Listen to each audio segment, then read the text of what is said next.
आज हम बात करेंगे महान संगीतकार ओपी नैयर की। पुराने अपने दौर के ये एकमात्र संगीतकार थे जिन्होंने जितना भी काम किया, बहुत ज़्यादा काम नहीं किया, लेकिन अपनी शर्तों पर काम किया। और उस टाइम के जो दो बड़े गायक थे, मोहम्मद रफ़ी और आशा भोसले, अगर इनको कोई स्टाइल दिया तो वो ओपी नैयर ने ही दिया। ओपी नैयर को रिदम किंग भी कहा जाता था। लेकिन क्या आज जो मैं बात करना चाह रहा हूँ, ओपी नैयर की कुछ खास बातों भी करना चाह रहा हूँ, जिसकी वजह से उनका कैरियर बहुत ज़्यादा लंबा नहीं चला। क्यों नहीं चला, इस पर हम आगे बात करेंगे। क्या आप मानेंगे कि किसी म्यूजिक डायरेक्टर को उसकी फिल्म के गाने के लिए कोई अवार्ड मिले और वो अवार्ड वो संगीतकार आके बाहर ले तो ले स्टेज पे, लेकिन बाहर आके लैंप पोस्ट पे देकर मारे और उसको तोड़ दे? वो फिल्म फेयर अवार्ड था, फिल्म प्राण जाए पर वचन न जाए के लिए गायिका आशा भोसले को मिला था। संगीतकार थे इसके ओपी नैयर। और यह गाना फिल्म लंबी होने की वजह से इस फिल्म में नहीं रखा गया था, लेकिन वो उस टाइम ईपी और एलपी रिकॉर्ड आते थे, उन पे यह था, तो इसलिए यह गाना भी रिलीज हुआ, लेकिन इस गाने को फिल्म में नहीं रखा गया था। और यह आखिरी गाना था जो आशा भोसले ने ओपी नैयर के लिए गाया था। इसके बाद दोनों ने कभी साथ में काम नहीं किया। इस गाने के बोल थे, चैन से हमको कभी आपने जीने ना दिया, जहर भी चाहा अगर पीना तो पीने ना दिया। ये इसको एस.एस. बिहारी ने लिखा था। ये गाना बहुत पॉपुलर हुआ था, आज भी पॉपुलर हुआ है। इससे पहले आशा भोसले और ओपी नैयर के जो हैं वो प्रोफेशनल संबंध बहुत अच्छे थे। आशा भोसले उनकी पहली चॉइस थी। ओपी नैयर ने कभी भी लता मंगेशकर जैसी टॉप की गायिकाओं से कभी नहीं गवाया। क्यों नहीं गवाया, उसकी एक अलग वजह है, उस पर हम फिर कभी बात करेंगे। ओपी नैयर को जो पॉपुलर किया वो आशा भोसले ने किया, और आशा भोसले को जो मेन स्ट्रीम में लाए वो ओपी नैयर थे। ओपी नैयर ने ही मेन हीरोइंस के गाने आशा भोसले से गवाए। आशा भोसले पहले जो है वो वैम्प के या साइड हीरोइन के इस टाइप के या मुजरे इस टाइप के गाने गाती थी। ओपी नैयर ने उनको मेन स्ट्रीम के गाने दिए। और अगर यूं कहें तो स्टाइल जो है वो ओपी नैयर ने ही आशा भोसले को दिया था। आप ओपी नैयर के एक से बढ़कर एक गाने हैं आशा भोसले के, वो आप सुन सकते हैं। और ओपी नैयर का साथ जैसे ही आशा भोसले के साथ छूटा, उनका कैरियर बिल्कुल ढलान पे आ गया और धीरे धीरे करके वो फिल्म इंडस्ट्री से आउट हो गए। पहले उनके संबंध प्रोफेशनल ही नहीं, पर्सनल रिलेशन भी बहुत अच्छे थे, जिसको आज की भाषा में कहते हैं लिव इन रिलेशन। वो भी ओपी नैयर और आशा भोसले के बहुत अच्छे थे। और इसी वजह से ओपी नैयर ने भी अपना घर बार छोड़ दिया और आशा भोसले ने तो पहले छोड़ ही रखा था, लेकिन एंड में किसी बात को उनकी लेकर जो है वो संबंध बिल्कुल बिगड़ गए। और जब ओपी नैयर टॉप पे थे तो आशा भोसले ने उनका साथ छोड़ दिया। वो गाना था, जैसा मैंने पहले बताया, प्राण जाए पर वचन न जाए का गाना था, चैन से हमको कभी आपने जीने ना दिया। उस टाइम फिल्म फेयर अवार्ड बहुत प्रेस्टिजियस अवार्ड थे, आज भी दिए जाते हैं, लेकिन उस टाइम उनकी प्रेस्टीज बहुत ज़्यादा थी। तो उस स्टेज फंक्शन शो में जिसमें फिल्म फेयर अवार्ड अनाउंस होने थे, उसमें आशा भोसले को ये अवार्ड अनाउंस किया गया और आशा भोसले वहाँ नहीं थी, तो ओपी नैयर बैठे थे। तो स्टेज से कहा गया कि इस फिल्म के संगीतकार जो है वो ओपी नैयर आके ये पुरस्कार ले लें। अब ओपी नैयर चले तो गए स्टेज पे, उन्होंने वो पुरस्कार भी चीफ गेस्ट के हाथों ले लिया।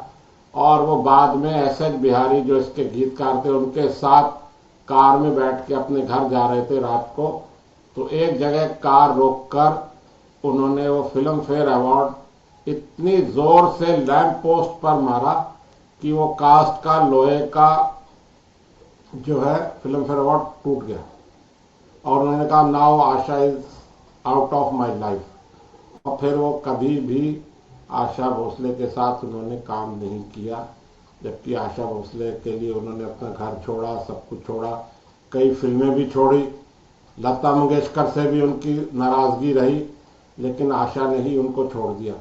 बाद में आशा भोसले ने भी अपनी सफलता का पूरा श्रेय जो है वो आर.डी. बर्मन को ही दिया। जितने भी स्टेज शोज होते थे वो उसमें आर.डी. बर्मन का नाम लेती थी और उनके साथ ही उन्हीं के गाने गाती थी। ओ.पी. नैयर के एक से बढ़कर एक हिट गाने थे उनके, वो कभी भी आशा भोसले ने नहीं गाए। क्यों नहीं गाए ये मैं आपको बता चुका हूँ कि उनकी दोनों की रिलेशन जो है वो टूट गए थे। तो बाद में जो है आशा भोसले के लिए कैरियर फर्स्ट था। इससे यह भी साबित होता है कि आशा भोसले ने ओ.पी. नैयर से संबंध क्यों तोड़ा। वैसे तो ओ.पी. नैयर बहुत हिट थे, लेकिन उस टाइम आर.डी. बर्मन जो है वो चल रहे थे, वो धीरे धीरे ऊपर आ रहे थे, तो उन्होंने आर.डी. बर्मन का साथ देना ज्यादा जरूरी समझा और बाद में आर.डी. बर्मन के साथ आशा भोसले ने शादी भी कर ली। इससे उनकी बड़ी बहन लता मंगेशकर भी बहुत नाराज हुई। आशा भोसले आर.डी. बर्मन से बहुत बड़े थे, लेकिन इससे यह बात जरूर साबित हुई, मैं आशा भोसले की गायकी में या उनके किसी उसमें कमी नहीं निकाल रहा, दूसरी आशा पैदा नहीं हो सकती, यह भी मैं बोल रहा हूं। लेकिन मेरा आज का इस वीडियो का मकसद है कि उन्होंने ओ.पी. नैयर को अपनी सफलता का श्रेय नहीं दिया जिसके वो पूरे पूरे हकदार थे। और ऐसा ही मोहम्मद रफ़ी का था। मोहम्मद रफ़ी को भी अगर किसी ने स्टाइल दिया, मोहम्मद रफ़ी महान गायक है, आज उनकी मृत्यु को 45 साल हो गए, आज भी उनका गानों का जलवा बरकरार है और दिन बर दिन बढ़ता जा रहा है। लेकिन अगर मोहम्मद रफ़ी को भी किसी ने स्टाइल दिया तो वो ओ.पी. नैयर ही थे। ओ.पी. नैयर कुछ जिद्दी किस्म के आदमी थे और फौजियों जैसे थे, वो बिल्कुल टाइम के बड़े पाबंद थे। एक बारी मोहम्मद रफ़ी, ये आप सबने सुना होगा कि किसी रिकॉर्डिंग में लेट आए तो ओ.पी. नैयर ने कह दिया कि अब आपकी मुझे जरूरत नहीं है, और फिर 4 साल तक ओ.पी. नैयर और मोहम्मद रफ़ी ने साथ साथ काम नहीं किया था। बाद में उनका पैचअप हो गया एक, और बाद में, लेकिन जब तक ओ.पी. नैयर का दौर खत्म हो चुका था, आशा भोसले और मोहम्मद रफ़ी की वजह से उनका कैरियर बिल्कुल नीचे आ गया था और अंत में वो बड़ी गुमनामी की मौत ओ.पी. नैयर मर गए, चले गए इस दुनिया को छोड़ के। और जिस इज्जत के या जिस मुकाम के वो हकदार थे, कुछ तो उन्होंने अपने गुस्से और अड़ियल रवैये की वजह से नहीं कमाया, कुछ उनको जनता ने भी या फिल्म इंडस्ट्री ने भी नहीं दिया। अच्छा, जो संगीतकार इतना अडिग है उसका मतलब ये भी है कि उसको अपने काम पे, उसको अपने टैलेंट पे इतना भरोसा है कि वो अपनी शर्तों पे ही काम करवा सकता है। जब ओ.पी. नैयर काम करते थे, फिल्मों में संगीत देते थे, तो उस टाइम शंकर जयकिशन टॉप के म्यूजिक डायरेक्टर माने जाते थे, लेकिन ओ.पी. नैयर हमेशा शंकर जयकिशन से ज्यादा पैसे लेते थे, ये उनका कहना था। और उनको अपने काम पे पूरा भरोसा था, और जैसा मैंने बताया उनके स्वभाव के कारण उनको बहुत फिल्में नहीं मिली और धीरे धीरे वो इस दुनिया से अलविदा कह गए चुपचाप। और जैसा कि कहा जाता है कि फिल्म इंडस्ट्री उगते सूरज को ही सलाम करती है, डूबते को नहीं। और जाते जाते उनका ये गाना आप जरूर सुने कि चल अकेला तेरा मेला पीछे छूटा राही चल अकेला। ये मोहम्मद रफ़ी ने नहीं, ये गाना मुकेश ने गाया है ओ.पी. नैयर के लिए। आपने ये वीडियो देखा, इसके लिए आपका बहुत बहुत धन्यवाद। जय हिंद।